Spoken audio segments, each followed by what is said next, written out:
Hola, ¿cómo están? Soy Rebeca Ramírez Hernández, una de las coordinadoras del Club de Lectura de la Caja Costarricense de Seguro Social. En enero de este año leímos el libro de Yolanda Oriamuno, La Ruta de su Evasión. Y a raíz de esa lectura decidimos invitar a Jonathan Piedra Alegría, que es autor de este libro, La filosofía en Yolanda Oriamuno, La Ruta de su Evasión y el existencialismo. Jonathan es abogado y filósofo, es máster en Derechos Humanos, miembro de la Academia Nacional de Filosofía y Pensamiento Crítico y especialista en temas de ética, bioética y tecnologías. Muchas gracias, Jonathan, por acompañarnos en este ratito para conversar sobre el libro de Yolanda Oriamuno. En su libro, usted empieza mencionando revisando el estado de la cuestión, que hay pocos acercamientos filosóficos al texto de Yolanda Oriamuno, salvo un par de esposos por ahí. ¿Qué tiene que decir la filosofía respecto de la literatura en general? Bueno, primero que nada le agradezco, Rebeca, por darme la oportunidad de hablar. Siempre es bueno poder hablar de las cosas que a uno le gusta, y en este caso pues terminó siendo Yolanda Oriamuno y la filosofía. En general, la filosofía y la literatura siempre han tenido vínculos muy estrechos, independientemente de que a veces haya una filosofía que se ve muy abstracta, muy complicada o en alguna medida desapegada de la vida. La filosofía siempre ha estado en relación con la vida en términos amplios, ¿no? Y la literatura, como otro tipo de disciplinas, también está muy conectada a esos vínculos humanos y a esos vínculos emocionales, personales y subjetivos. La filosofía en general en este tema no ha sido, digamos, extraña, ¿no? Autores como por ejemplo Sartre, Camus, Kierkegaard, incluso textos que tenían que ver con Borges, son todos como contenido filosófico, ¿no? Muy fuerte, Ernesto Sábato, etcétera, ¿no? Hay un montón de autores y autoras que han hecho los vínculos. La filosofía en este sentido lo que hace es mostrar o explicar una serie de cosas, ¿verdad? Para hacerlas más comprensibles, es decir, por lo menos desde mi punto de vista, lo que hace es dar comprensión, hacer las cosas un poco evidentes, hacer evidente lo que ya es evidente, ¿no? A veces, como por ejemplo, cuando nos pasa que tenemos los anteojos puestos y los estamos buscando, ¿no? Que no sabemos dónde sucede, ¿no?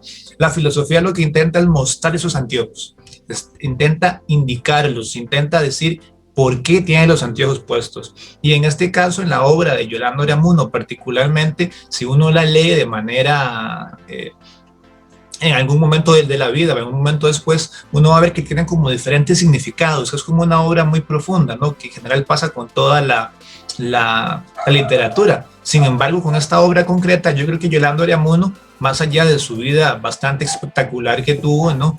La obra, por lo menos esta, La Ruta de su Evasión, que es por lo menos la única novela conocida, publicada que se conoce, en realidad es sumamente profunda, ¿no?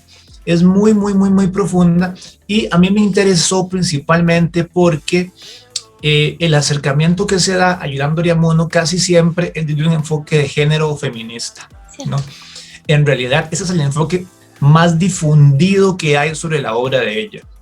Uno puede leer textos de Río de Balbona, textos de Alfonso Chase, alguna que otra interpretación, por ejemplo, que hace Jacques Sagot, o especialistas sobre la obra de ella, y en general todo es un enfoque feminista o de género, independientemente, digamos, de que sean distintos entre sí.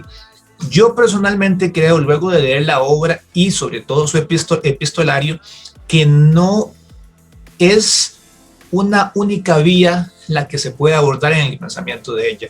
Tiene todo un matiz filosófico que es completamente desconocido, y que cuando usted la lee, por ejemplo, en Ruta de su Evasión, hay una profundidad muy cercana a cierto tipo de filosofía, que en este caso es la filosofía existencialista, ¿no? Pero perfectamente podría ser otro tipo. En este sentido, yo creo y estoy convencido de que la filosofía tiene que decir mucho respecto a todo, ¿no? En general, pero en el caso de la literatura hay vínculos muy cercanos, ¿verdad? Es decir, todas las obras literarias son filosóficas de alguna forma, ¿no? Y la filosofía también, literatura en alguna medida, tiene sus personajes, sus autores, sus inicios, sus narraciones, sus discursos. Y entonces por lo menos a mí me parece que esa separación que uno realiza a veces es como una cosa muy tradicional que nos han metido en general la educación, pero los vínculos son muy claros y entre ellos hay muchos elementos productivos y muchas cosas que decir. Usted menciona ahora el existencialismo y en su libro es el marco teórico a partir del cual usted hace su análisis. Para quienes no conocen mucho de esta filosofía, de la filosofía existencialista, ¿podría explicarlo en palabras sencillas? Sí, claro. Usualmente la filosofía históricamente se ha visto como algo muy abstracto, ¿no? Como sistemas monumentales, gigantescos, muy complicados, que usualmente están alejados de la vida, ¿no? Que son como reflexiones que se dan en un ámbito desapegado de las prácticas más subjetivas. El existencialismo de alguna forma rompe esa tradición y lo que busca es experimentar o describir la experiencia humana concreta. Es decir, busca describir la experiencia subjetiva, lo que los seres humanos sufrimos, describir los miedos, describir nuestra libertad, nuestra responsabilidad, describir nuestros actos desde un punto de vista no abstracto, sino desde el punto de vista de la existencia concreta. Ustedes, por ejemplo, cuando leen la obra de Yolanda Ureamuno, pueden ver que Teresa está sufriendo, ¿no? Que Gabriel es un tipo atormentado, que Vasco es un tipo sádico de alguna manera, ¿no? Y todos estos elementos no son abstractos, son cosas que nos pueden pasar en cualquier momento, tristeza, encontrar malas personas, buenas personas, es la vida misma, ¿no? Y en ese sentido, la filosofía existencialista lo que hace es intentar explicar la experiencia humana concreta desde el mismo ser humano, no de una expresión racional, abstracta, difícil de comprender, sino desde la misma persona y desde su experiencia concreta subjetiva. ¿Y cuáles fueron sus hallazgos en la ruta de su evasión desde esa perspectiva? Bueno, en realidad son muchos, ¿verdad? Cuando yo estaba realizando la investigación, uno puede encontrarse en épocas tempranas que ya desde algún inicio a Yolanda Ureamuno como que la intentaban encasillar dentro del existencialismo, ¿no? Por ejemplo, decían que se parecía mucho a Sartre o a María Alicia Bombal o a otros personajes, ¿verdad? Porque, bueno, como ustedes sabrán, ¿no? En esa época ser escritora era casi como una carga, ¿verdad? Sobre todo, digamos, si usted no estaba dentro de un círculo particular y además, siendo mujer, en una profesión liberal y en ese contexto, junto a toda su historia de que era una mujer muy atractiva, ¿no? Entonces era un peso terrible que le caía encima. Posiblemente cuando le decían estas cosas que se parecían a un autor o a otro, era como para bajarle el piso, ¿verdad? Como para decir que no era original, ¿verdad? Que en realidad lo que hacía era copiar al resto y un montón de personas. Ella se defiende, de hecho, y dice que nunca ha leído a Sartre, ¿verdad? No obstante, una cosa muy interesante que aclara ella misma es que para ser existencialista uno no ocupa leer el existencialismo. Es decir, y las ideas que pueda tener Sartre y ella no quiere decir que sean separadas, ¿no? Porque es como un sentimiento vital, un sentir de la época, ¿no? Un sentimiento personal. Y en ese sentido, yo considero que los personajes de la ruta de su evasión son personajes que calzan perfectamente con esta descripción existencialista, ¿no? En algunos casos, que precisamente por eso es que realizo esta interpretación, los personajes no son planos realmente, ¿verdad? Vasco, que es el personaje más terrible de toda la obra y el que en realidad todo el mundo dice que es el macho opresor, ¿verdad? No es un personaje tan plano como parece, ¿verdad? Puede que sea una persona desagradable y mala, pero no, la vida no es malos o buenos, ¿verdad? En la vida todos tenemos una profundidad más allá de un momento o una situación particular. Teresa tiene una vida triste, Gabriel tiene otra vida, ¿no? También Aurora, todos los personajes no son planos, son básicamente seres que están sufriendo, seres que están pasando por su vida, seres que tienen situaciones personales que a veces son buenas y en pocos casos felices, ¿no? Y en ese sentido yo considero que el existencialismo fue para esta situación una herramienta fundamental porque como la misma Yolanda Ureamuno le dijo en una carta a su amigo Gabriel García, le dijo que algo así como que ella no escribía para ningún público en particular, sino que ella describía el dolor, el sufrimiento y la tristeza humano, no de hombres ni de mujeres, sino de humanos, porque todos sufrimos, todos tenemos situaciones críticas, y en ese sentido yo considero que el existencialismo como tal es algo que está muy fuerte en la obra de Unamuno. Y en realidad esto no fue como una especie de descubrimiento personal mío, ¿no? Ya hay algunas autoras, principalmente, por ejemplo, Rima de Valbona, que mencionaba algo por ahí existencialista. Nunca lo desarrolló, nunca lo habló, pero digamos algo por ahí. Yo simplemente también intuí este sentir existencialista y lo desarrollé de manera más profunda, pero sin duda los vínculos son clarísimos. Ahora, uno podría decir que la novela es existencialista. Yo diría que no exactamente, ¿verdad? Porque eso ya es como tirar un poco más allá de lo que intento mostrar en el libro. Pero cuando uno se lee La Ruta de Salvación, en realidad es una novela muy extraña, ¿verdad? Es una novela pesada, a veces los personajes son complicados, ¿verdad? Está hablando de una cosa, hay como toda una reminiscencia, flashback de Teresa, ¿verdad? Luego cambia a otra manera, ¿no? Entonces es un texto como experimental en alguna medida, ¿no?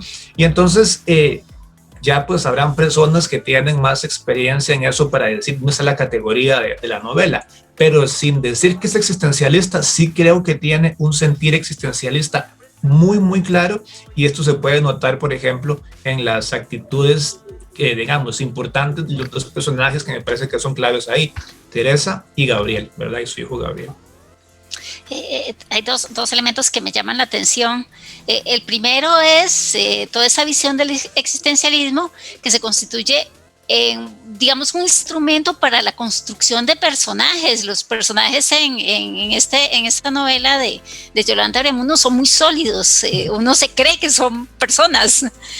Y el otro punto es que cuando hablaba sobre que no solamente en los textos teóricos aparece qué es el existencialismo, sino también en manifestaciones literarias, pensaba un poco en Freud, que analiza mucha literatura para construir su teoría sobre el psicoanálisis. Entonces pareciera que hay algo en los escritores, en los autores, en la gente que se dedica a la literatura que ve algo en el entorno, en el ambiente, lo muestra en su obra, y luego llegan los filósofos, los estudiosos de lenguaje a poner en teoría todo eso que ya está en los textos literarios.